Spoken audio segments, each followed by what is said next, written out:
everything will be made beautiful and perfect again. That's right.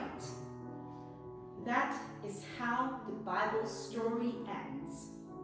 God promises a day when the world will be made whole again, where creation is renewed, relationships are healed, and joy is made complete.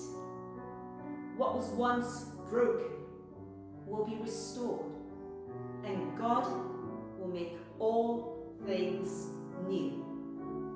That sounds like the most beautiful ending anyone could hope for. Perhaps that is why Pachelbel's Canon in D feels so full of joy and light. From one simple, steady foundation, the music grows into a tapestry of harmony.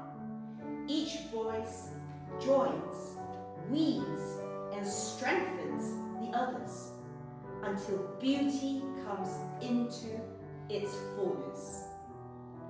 What begins quietly becomes radiant, just as God brings His people and His creation into perfect unity at the end of all